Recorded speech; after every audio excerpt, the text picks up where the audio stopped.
Bonjour, je suis Delphine Zanelli. Bienvenue dans le podcast L'entreprise de demain, le podcast de tous les bâtisseurs du futur du travail. Celles et ceux qui le vivent, le créent, le questionnent et chaque jour le réinventent.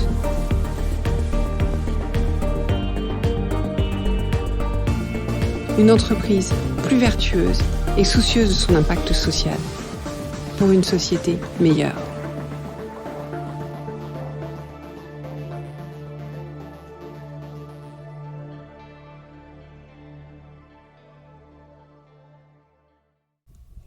Bonjour, bienvenue dans ce nouvel épisode. J'espère que vous allez bien. Alors on se retrouve pour le 3e épisode de la série sur les enjeux de 2023. Cette fois-ci, c'est pas moi qui vous parle, je passe le micro à Caroline Elbaz, DRH d'Oracle France. Ça fait un petit moment qu'on voulait se parler avec Caroline et puis la vie a fait que ça s'est décalé dans le temps. Et donc nous nous sommes croisés au moment de la nouvelle année et c'était l'occasion de partager sa vision des enjeux. J'avais souhaité interviewer Caroline parce que je trouve qu'elle a un regard singulier, vraiment quelque chose d'intéressant à apporter sur l'entreprise de demain en tant que DRH et les enjeux du futur du travail. Et ça s'est pas trompé sur sa lecture des enjeux, vous allez voir, est assez singulière. Il y a des choses que vous retrouverez dans ce que j'ai évoqué, puis il y a d'autres choses. On parle de rassurer les collaborateurs, on parle de droit à l'erreur, on parle de la place des femmes, on parle de guerre, non pas des talents, mais de l'engagement, et on parle du rôle d'équilibriste du DRH. Voilà, je vous en dis pas plus. Et avant de retrouver la conversation, je voulais vous rappeler que le podcast a maintenant une newsletter, que vous pouvez vous abonner en allant cliquer dans les liens de l'épisode, et que cette newsletter, elle vous permet d'en savoir plus sur les coulisses du podcast, d'avoir des sources d'inspiration complémentaires, de retrouver aussi les notes de certains morceaux des épisodes pour avoir des traces écrites et plein d'autres choses. Je vous souhaite un bon épisode, une bonne écoute et je vous dis à bientôt. Bonjour Caroline. Bonjour Delphine, ravie de vous voir et d'être venue jusqu'à chez nous, c'est super sympa. Merci, c'est un plaisir. Je voulais vous poser des questions pour ce début d'année. Je voulais savoir, donc pour vous, DRH, quelle était votre vision des enjeux 2023 dans le domaine des ressources humaines dans l'entreprise ? Alors, 2023, nouvelle année, qui est quand même une année un petit peu forte en événements économiques, on a eu la guerre, on a ces sujets-là, l'inflation. Les gens sont quand même dans une logique pas forcément rassurante. Donc notre enjeu RH va être de rassurer nos collaborateurs et de continuer sur finalement ce qu'on a déjà commencé après le Covid, à savoir le future of work, c'est-à-dire la nouvelle façon de travailler, puisqu'on a eu un gros changement culturel, un tsunami avec le télétravail. Donc de réadapter nos enjeux et reconstruire cette façon de travailler nouvelle, hybride. Ça va être très important pour nous. Et pour ça, il va falloir se battre sur une guerre de l'engagement de nos collaborateurs pour construire et co-construire finalement le monde de demain. Avec évidemment toujours, et là c'est peut-être plus la femme qui parle que uniquement la DRH, une volonté de continuer sur la place des femmes dans ce monde qui se co-construit. Et donc de revoir demain pour nous RH notre métier qui est en train de changer et nos compétences aussi. Alors vous avez parlé de rassurer les collaborateurs, pour commencer par rapport au contexte. Qu'est-ce que vous faites pour rassurer et pourquoi il est important que vous les rassuriez ? Je pense que naturellement, l'être humain fonctionne bien quand il est rassuré dans un contexte qui le sécurise. Et nous, RH, on a un rôle évidemment qui se limite à l'entreprise. On peut pas agir sur tous les plans, mais on est obligé d'avoir une vision qui intègre la vie quotidienne des collaborateurs. Donc, chose qu'on faisait moins avant, c'est qu'on va s'immiscer dans la sphère plus personnelle. Et donc, offrir à nos collaborateurs une sécurité au niveau financier, donc des aides qui peuvent, en cas de coup dur, être un appui, de l'assurance, les mutuelles, le médical, la conciergerie, la possibilité d'avoir des soutiens juridiques, une sécurité de l'emploi le plus possible avec une transparence sur ces sujets-là, leur donner les moyens de rebondir si ce n'est pas le cas avec des outplacements.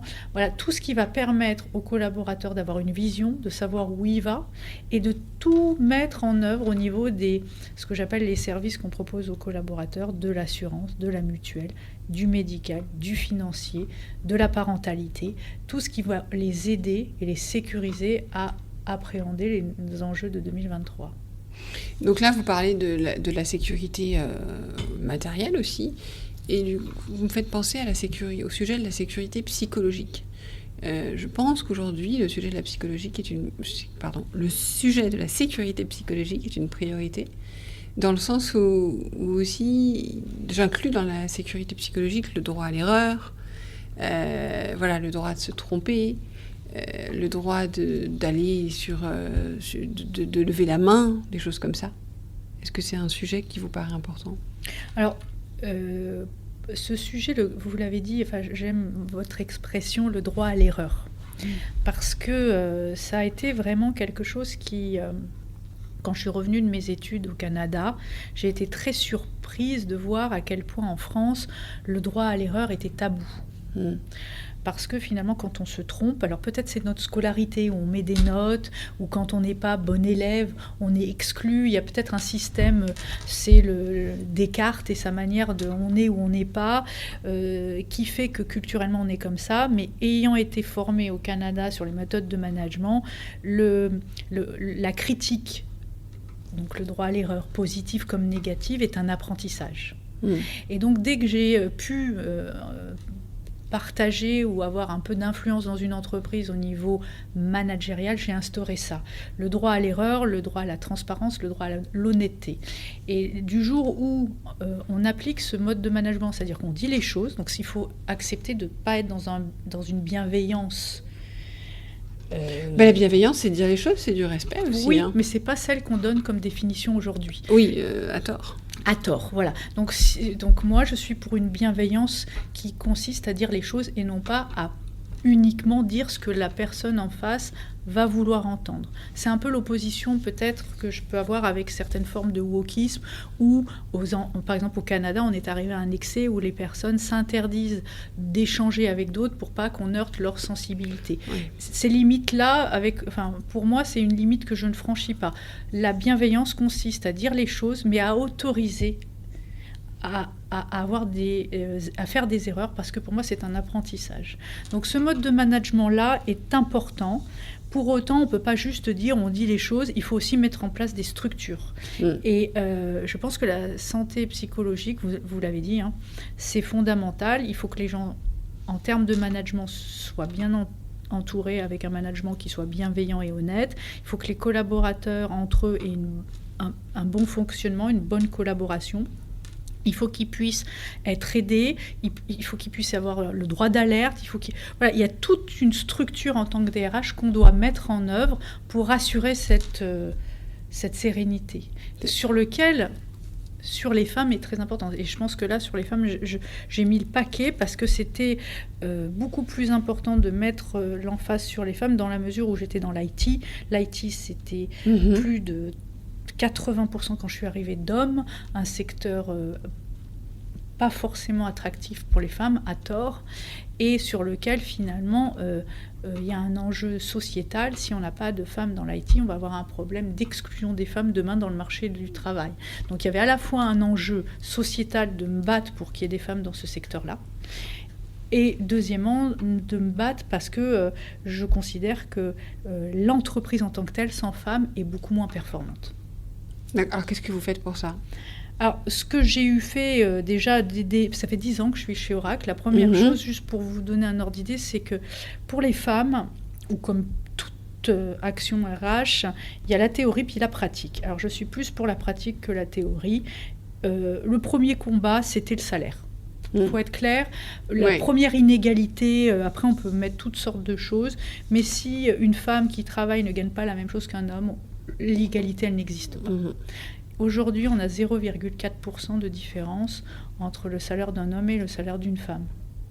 C'est bien. C'est plus de, je ne sais plus combien, 3 ou 4 millions qui a été rajouté pour combler les écarts. Et chaque année, on fait une analyse avec un comité, avec les syndicats, et on regarde à poste égal, pas forcément grade, parce que justement, la réalité, c'est que les femmes, des fois, font des choses et elles n'ont pas le bon grade. Donc on essaye même d'aller plus loin que juste salaire et grade. Donc on regarde réellement ce qu'elles font, on regarde vraiment le décalage, et chaque année, on comble l'écart s'il a été causé par le recrutement à un moment donné, par le rachat d'une société parce qu'on n'a pas la même application, ou simplement par une erreur managériale ou un historique. Et donc ça, c'était la première action sur laquelle je maintiens toujours une vigilance. Le deuxième point, c'est la sécurité, on en parlait. C'est pour ça que j'ai rebondi là-dessus. À savoir qu'une femme, si elle travaille et qu'elle ne se sent pas en sécurité, c'est pas possible. Elle va se retenir, elle va pas donner le meilleur d'elle-même. Donc tout ce qui a été comportement sexiste, machiste, j'y suis allée personnellement et j'ai fait la chasse à ces types de comportements, et les actions, je dirais, disciplinaires adaptées ont été mises en œuvre. Donc on sait qu'aujourd'hui la DRH chez Oracle n'aime pas ce genre de choses, et il y a un respect de la femme. Et c'est très important que les gens... Voilà, il y a un soutien, les femmes peuvent venir me voir, elles viennent parfois. Et du coup, elles ne viennent plus parce qu'il y a quand même une culture qui s'est instaurée là-dessus. Après, évidemment, il y a eu les formations, les comportements pour que chacun puisse adapter son attitude vis-à-vis des femmes. Mais en 10 ans... je peux vous dire que la mentalité a changé. Bon, il y a eu MeToo, il y a eu tout ça, mais je dirais qu'il faut quand même avoir... pour faire respecter ce genre de choses, c'est un peu comme une Simone Veil, il faut quelqu'un qui le porte et qui l'incarne. Et je l'incarnais là-dessus. Après, j'ai mis tout un tas d'autres choses pour que les femmes puissent, et là c'est un autre sujet, accéder à des postes de management. Je dirais que là-dessus, je suis déçue et moins satisfaite que des 2 premiers points, parce que j'ai trouvé vis-à-vis des comportements féminins parfois un petit peu, alors c'est dans le milieu de l'IT, un petit peu trop de questions des femmes avant de pouvoir y aller. C'est-à-dire... Elles ne se sentent pas légitimes, elles se questionnent sur leur capacité à faire. Elles se sentent légitimes, mais elles se posent trop de questions sur le moyen de l'atteindre et la manière de le faire, et du coup c'est souvent inefficace. Voilà, c'est dommage. Ouais, je ne sais pas si c'est très propre à l'IT, c'est quand même très propre aux femmes. Enfin, c'est quelque chose qu'on constate dans beaucoup de secteurs, enfin, d'une manière générale. Ce qui est dommage, parce qu'une femme qui se pose moins de questions est bien plus efficace qu'un homme qui s'en pose. Vous voyez ce que je veux dire ? C'est-à-dire qu'à un moment donné, les femmes qui arrivent à oublier ce questionnement et dire voilà, j'ai pas eu la formation qu'il me faut, j'ai pas reçu ça, la perception des autres, qui nini nana, j'y vais, elles peuvent être remarquables. Je suis d'accord, mais ça reste un sujet qui n'est malheureusement pas propre à l'IT, même si par définition il va être amplifié dans un secteur qui est particulièrement masculin. Mais c'est un sujet. Et je dirais que là-dessus, j'ai fait des MBA pour les femmes avec des... Vous voyez, par exemple, j'ai une petite histoire. On décide de prendre les femmes qui étaient identifiées comme des top talents, qui avaient la volonté. On fait un MBA cousu main pour leur donner finalement le bon vocabulaire, les bonnes compétences, les bons moyens, le bon coaching. Et dans la formation pour diplômantes d'une école de commerce, on leur dit, voilà, en fin de diplôme, on vous demande de nous présenter au comité de direction le projet que vous avez décidé de mener devant le comité de direction. Eh bien, ça a été impossible, parce qu'elles ont toutes eu une appréhension de le faire, que c'était qu'est-ce qui allait se passer après, le jugement, etc. Et elles n'ont pas voulu le faire. C'est dommage. Voilà, donc je dirais que je dirais d'une manière générale, une égalité financière qui a bien fonctionné, qui est plutôt satisfaisante. Une égalité et une sécurité, des avantages pour faciliter leur vie quotidienne, congé paternité, congé maternité, crèche d'entreprise, c'est des choses concrètes, un télétravail, du temps partiel, une adaptation des horaires, toutes ces choses qui font que elles vont être bien. Je dis qu'il y a encore un travail à faire sur le sujet du questionnement. Alors c'est pour ça qu'il faut aller dans les écoles, et on fait du coding, on donne beaucoup d'outils pour qu'elles soient aussi à l'aise et aussi finalement heureuses de faire de l'informatique que les hommes. Que c'est pas... Mais on n'a pas encore, et c'est cet axe d'amélioration pour 2023 qu'il va falloir encore œuvrer fortement. Et vous parliez de la guerre de l'engagement aussi comme axe pour 2023. Oui, alors souvent on a entendu la guerre des talents, parce que avec le changement finalement de dynamique après le Covid, les personnes se sont posées des questions. Est-ce que je reste travailler à Paris ? Est-ce que je vais vivre à Nice et en télétravail ? Et est-ce que finalement le sens de mon travail est satisfaisant ? Est-ce que je reste chez cet employeur ou je change ? Et puis finalement, il y a plusieurs employeurs. Et puis, j'ai le choix, etc., etc. Donc, beaucoup de mes collègues RH ont souffert de la guerre des talents avec des difficultés à trouver des talents. Et c'était un sujet. Nous, en IT, c'est un peu différent, excepté sur des compétences particulière où il y a une rareté, notamment au niveau des ingénieurs. Mais d'une manière générale, l'enjeu aujourd'hui, c'est plus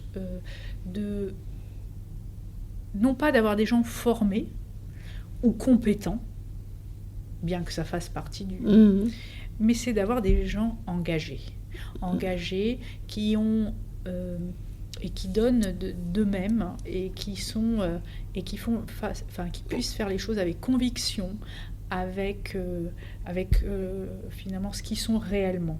Donc engagé, ça veut dire, par rapport à ce que vous dites, agir avec conviction, agir avec... de ne plus... Alors, c'est d'être et de donner le meilleur d'eux-mêmes. Le meilleur d'eux-mêmes, c'est pas uniquement une compétence. Je vais vous donner un exemple. Mon gâteau est très bon parce qu'il est fait avec amour. On peut faire un gâteau techniquement parfait.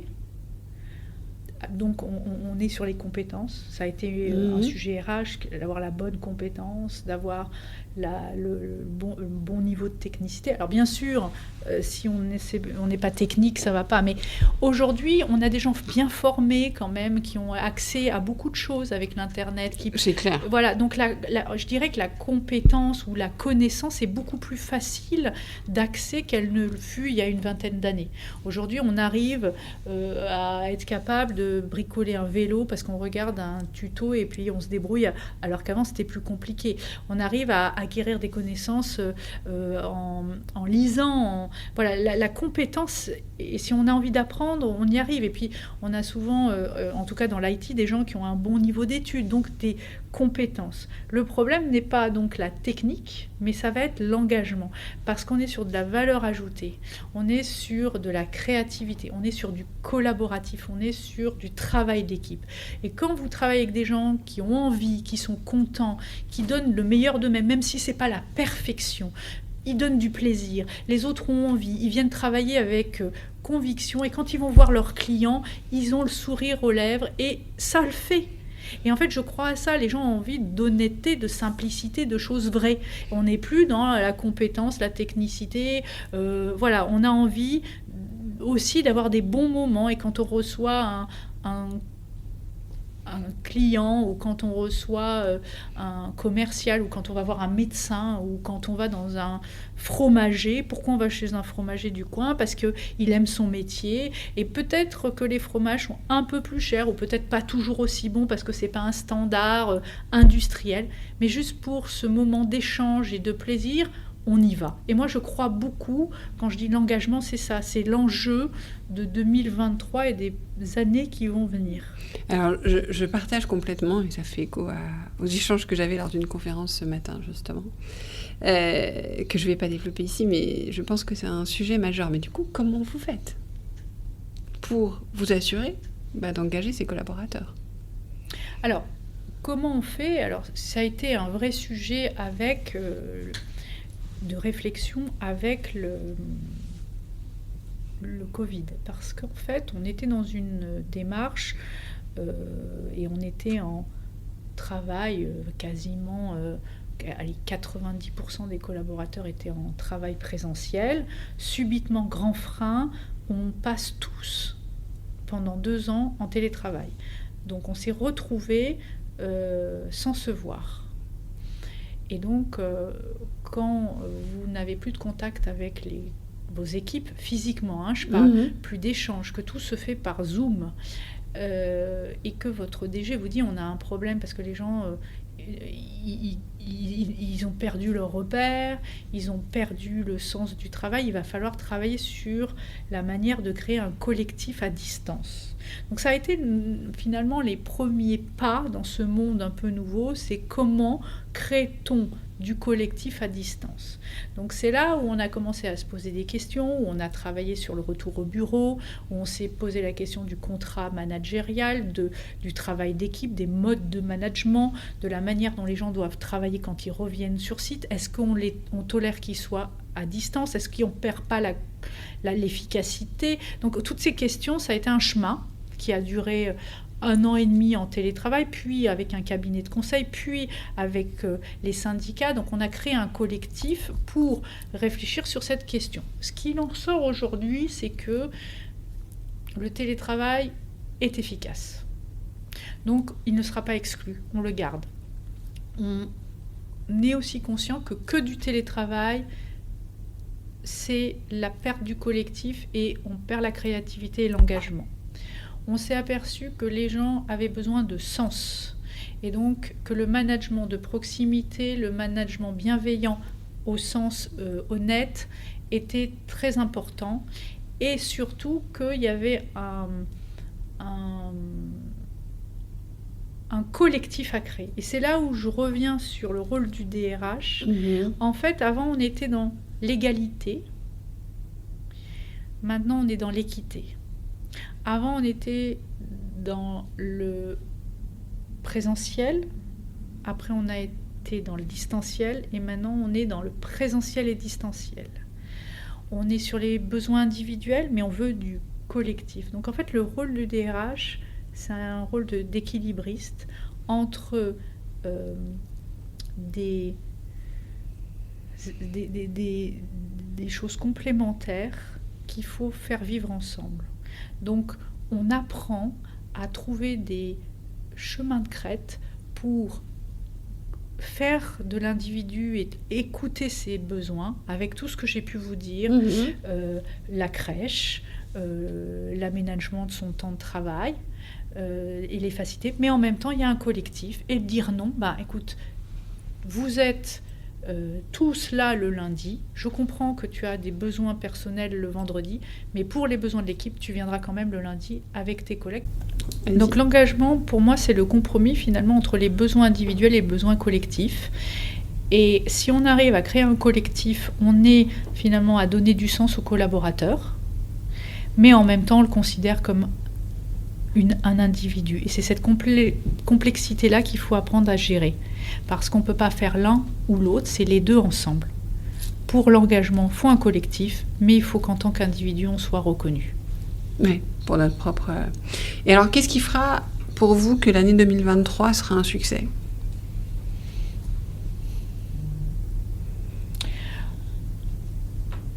Je pense qu'aujourd'hui, le succès va venir du retour de mes managers.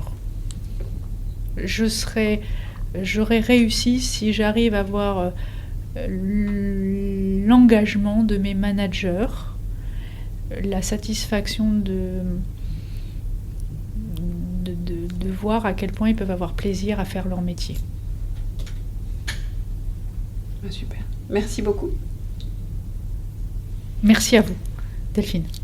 Merci pour votre écoute. J'espère que l'épisode vous a plu. Faites-le moi savoir en laissant des étoiles et des commentaires sur Apple Podcast. Cela me permet de le faire connaître, le podcast, et m'encourage à le poursuivre. Rejoignez-moi également sur le groupe LinkedIn L'entreprise de demain pour échanger avec d'autres auditeurs, proposer des invités.